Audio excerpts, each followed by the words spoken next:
It's wonderful to be with everybody.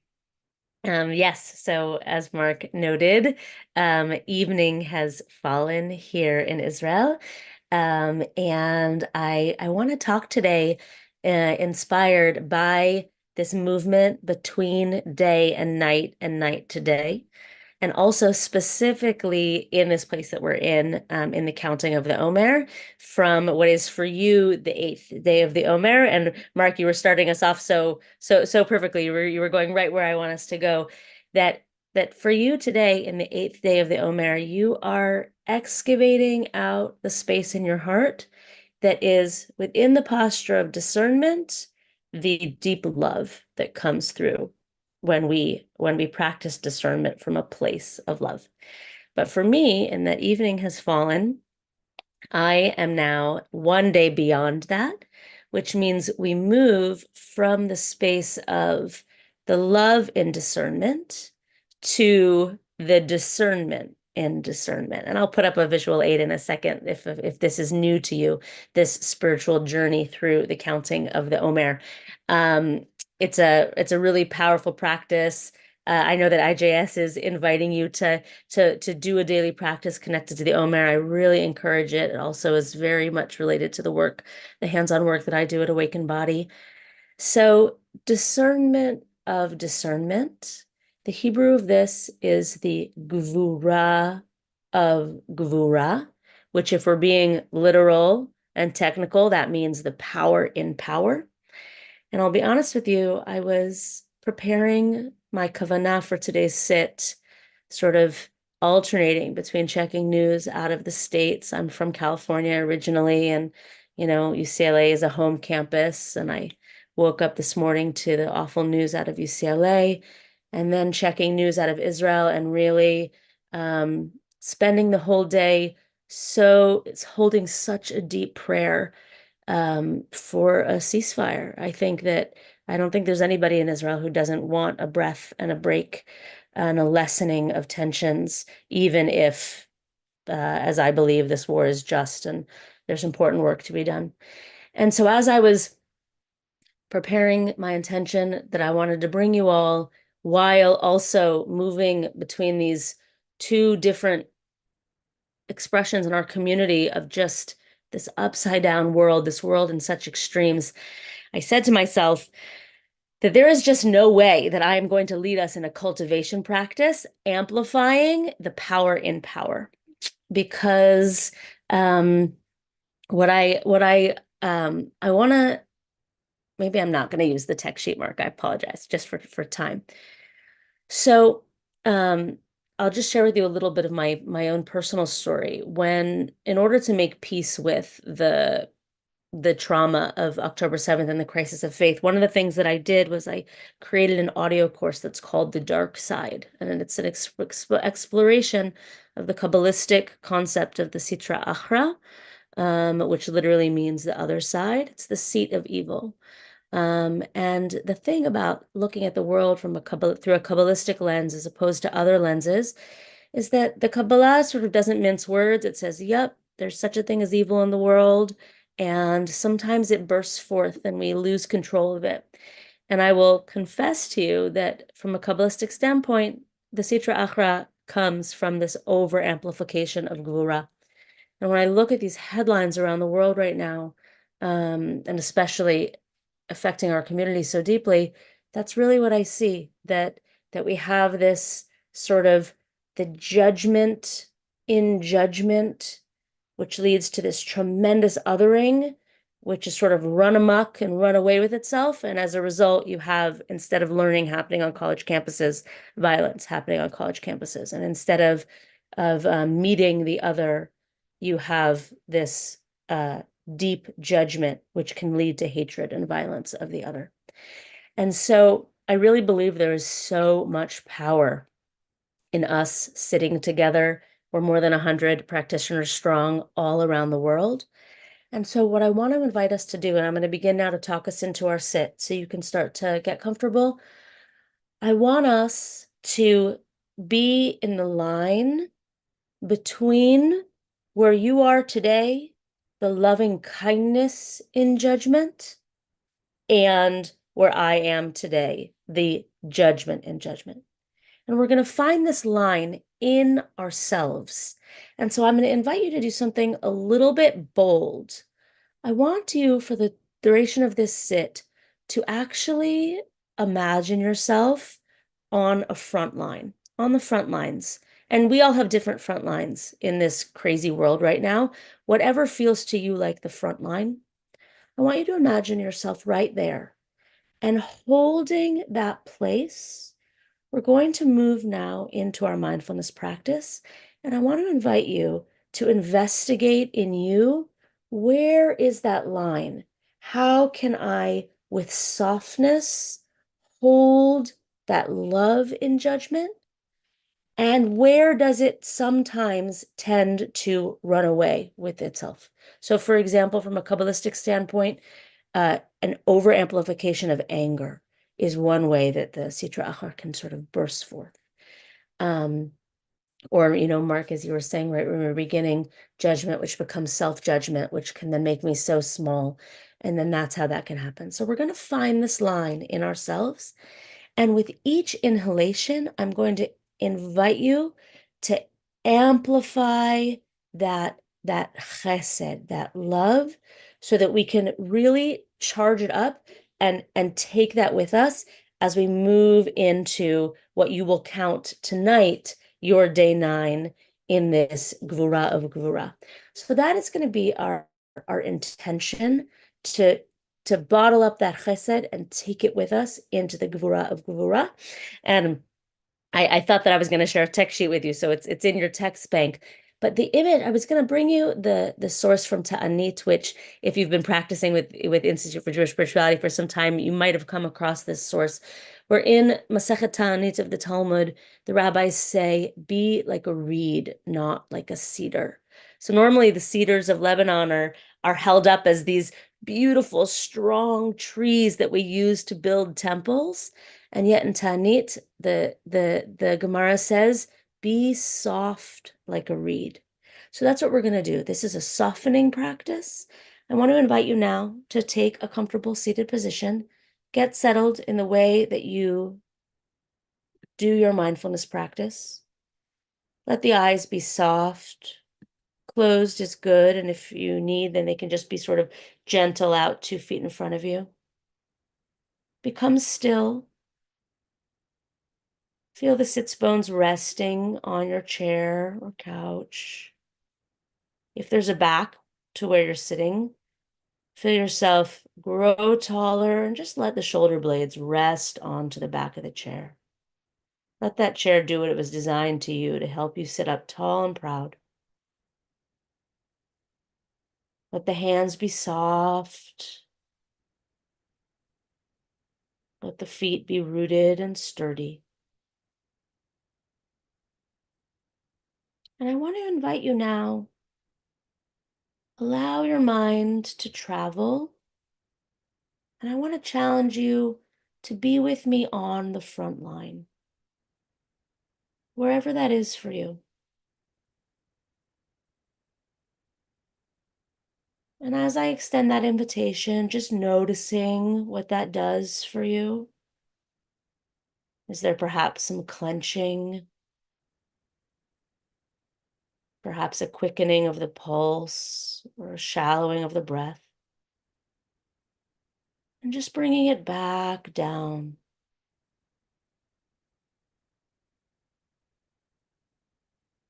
We, together now with our intention, are going to amplify chesed in the world. In a world that's run amok with judgment, the kind of othering that can lead to hate and violence. With each inhalation, we're going to fill the entirety of our being with a sense of unconditional love. And then we're going to let each exhalation soften us, soften our heart, soften the body. If you let yourself be with me on the front line, then there's fear that arises there. So with each inhalation, we amplify chesed, unconditional love. And with each exhalation, we soften, softening the fear, softening that piercing gaze of discernment so that it doesn't become the kind of judgment that is so divisive.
And if the mind wanders, returning again to the breath,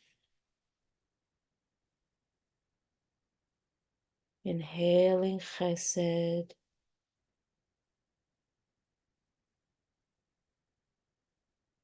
and bringing a sense of softening of judgment on the exhale.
And if you have joined me in imagining yourself on the front line, Just noticing what that does to the heart.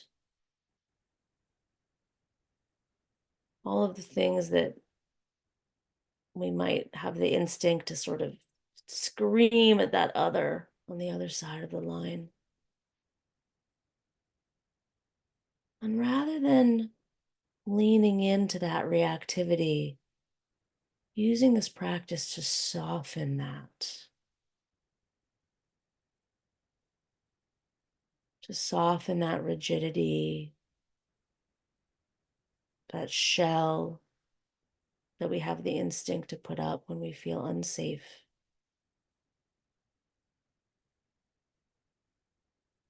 Letting ourselves be here now like a reed, able to blow in the wind, to have some give.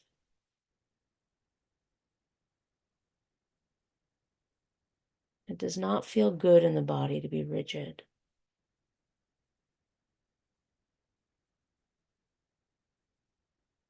Inhaling love.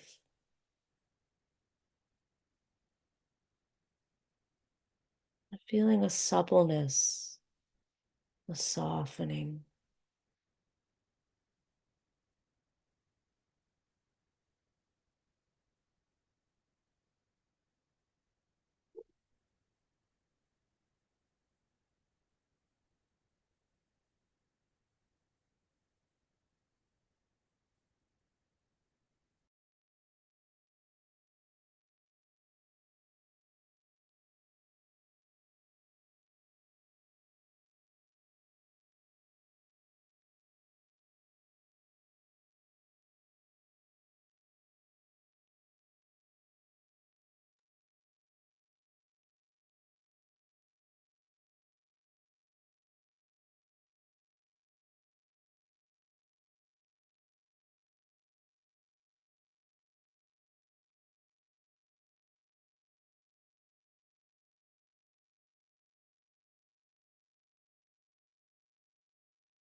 Gvura, this week of Gvura is associated with the left hand and with the angel Gabriel. So let's take the last few minutes of this sit to offer ourselves a blessing for a sense of safety, that we are safe and protected, that we are surrounded by angels.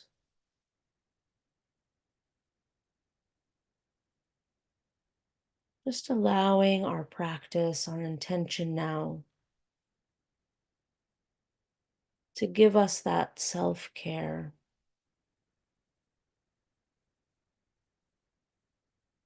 that we can feel and be safe so that we can soften.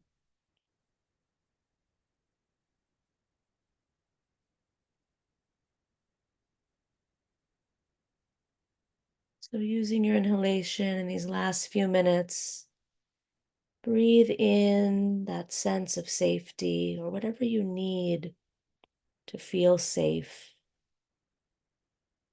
And exhale, feeling the softening that comes with safety.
And as you're ready, you can gently open the eyes.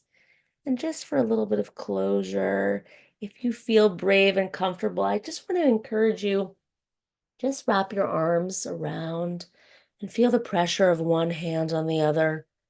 Just reminding ourselves that the very grounding in our body can give us that sense of, I am okay. Even when the world is spinning out, I am okay. I can have my own back. Thank you, everyone.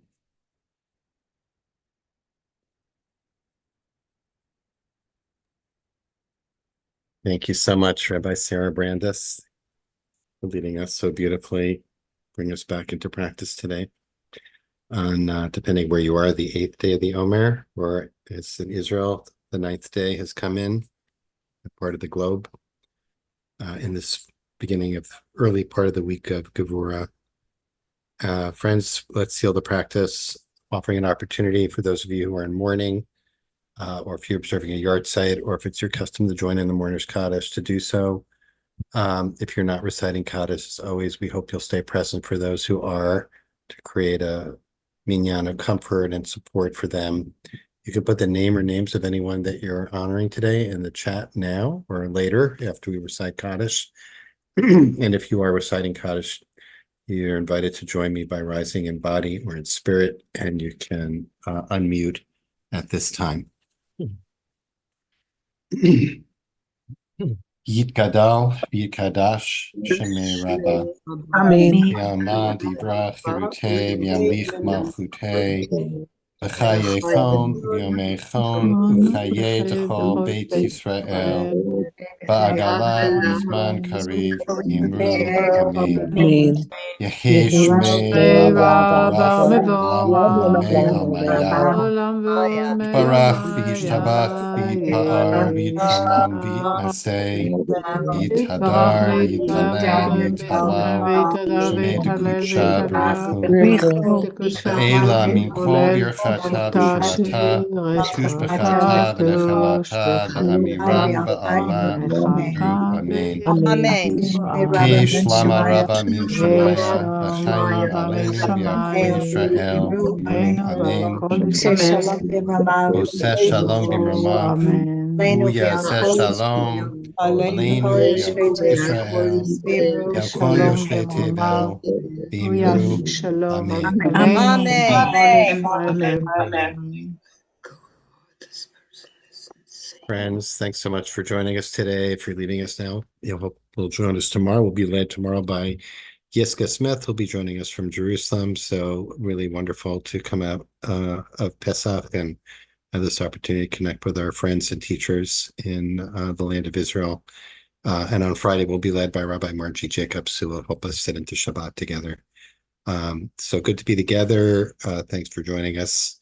If you're staying on, you're welcome, as always, to share reflections on your experience with the practice, if you'd like, or to continue to sit with the beautiful guidance that Sarah offered, or to ask a question. If it's a question, please put it in the chat and preface it by writing question in caps, and I'll keep an eye out for that.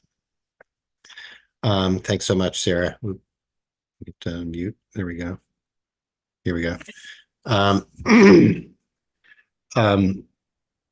I just want to invite us, first of all, just to step back to explain some terms for people who are not so familiar with them. Okay, so just to situate ourselves where we are in the Jewish year right now. Of course, we're coming out of Passover. As I mentioned at the outset, this is the period known as the period of Sirat HaOmer, the counting of the Omer. We literally count the days, 7 weeks of days between Passover and Shavuot, starting on the second night of Passover. And here in North America, or in our Western Hemisphere, here it is day 8, which is day 1 of the second week. And each week is associated with a particular sacred divine quality in the Jewish mystical tradition. Last week, week 1 was the week of Chesed. And this week is the week of Gevura, strength, might, power, boundaries. As we offer a definition in IJS, Chesed we define as loving connection, and Gevura as differentiation or boundaries. And Sarah, I have a few questions I wanted to put to you, just to give you a heads up. I really appreciated how topical you made this. I'm a few blocks from Columbia here, where I'm sitting, and you were, near LA, and now you're in Hanatone. So I was struck by, your reference to front lines, and I want to invite us to, go a little bit deeper into, where you were inviting us to go with that, with what you meant by that. But before we do that, let's stay with those terms of Chesed and Gevura. So each day of the week, for people who are not familiar, the week has the theme of Gevura. Then each of the 7 days aligns with the qualities, the midot, the sphirot, in that sequence. So day 8, first day of the second week, is Chesed. That's in Gevura, and day 2, where Sarah's sitting, is already Gevura, and Gevura, it's like big Gevura day. So you invited us to in our bodies to notice softness, but also structure. And I think where I went with that was I really began to feel like, oh, my tissue and my organs, the kind of, floppy, soft part of myself, that's the chesed part. Gevura was, you invited us to like notice what we're sitting in, and the skeleton struck me that, okay, the skeletal structure, my backbone, literally my backbone, and all the bones connected to the backbone, of course, provide the structure, the gevura that holds, and that you need both, obviously. Without the gevura, I would just be a puddle. With only the gevura, I would just be, the stiff, without the ligaments and all the things that allow for flexibility. So that's where I went with in my practice today with your really helpful instructions about that. So let's circle back to that, but let's start with the front lines. Where in terms of what you were inviting us to conjure up. I don't, maybe it's obvious, I think, but I just want to invite you to elaborate a little bit on that. Because Yeah. I'm also noticing that Judith wrote when you said to be imagine Yes. ourselves at the front line, right? Like, oh, that Mhm. like we're going for it here. Okay, we're going for like what's actually happening, right? Yeah. Yeah, I like it. Front line and back body. And about the back body and the spine, you must have been reading my mind. I'll say something about that in a minute. But yeah, no, Judith and everyone else who did that, I really want to commend you for taking the practice prompts, because really that tightening, that's so natural. And I think it's so real for so many of us. And really, what's our practice for if not to, this whole business doesn't help so much if we're just all blissed out when we're practicing. Better to be real and be in the in Hmm. the in the challenges of life. Um, there were a couple of kids sitting on laps during the sit today, so that gives me so much uplift as I answer your question. Hmm. So I think, for me in Israel, the front line is the border between Israel and Gaza. I'll say confessionally that, I would have given that answer 5 years ago too. I think it's been our front line for a long time. I think for me as a liberal Jew living in Israel, in this case, I mean liberal politically, not Jewishly. Um, I think Gaza's been hell on earth for a long time, and I've just been asked to ignore it, and that was dumb, and now we're living the consequences. And then I think that what's going on in America right now is even more heart-wrenching than that, because just to see, for any of us who are past college, I college students are kids, and to see kids coming to blows instead of being in discourse is deeply heartbreaking. But this dynamic of a posture of gvura that gets so tight that eventually it becomes something else and something dangerous, that is so real among our human communities. It's the mistake we human beings have been making for as long as we've been human beings.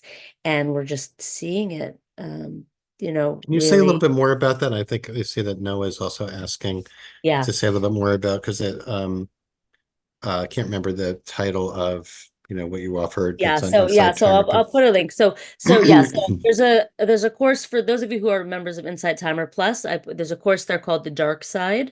It's a 5 session exploration of in the Kabbalah. So the thing about looking at the world through the lens of Kabbalah as opposed to other points of view, Kabbalah doesn't mince words around evil. So for the Kabbalah, evil is real. It's a force in the world. It's a part of God, but um, my I did my BA at Emory and I studied with Dr. David Blumenthal, who his post-Holocaust theology is called Facing the Abusing God.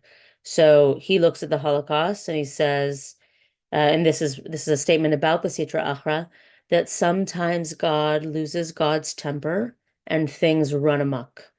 And that's how we begin to think about the Sitra Achra.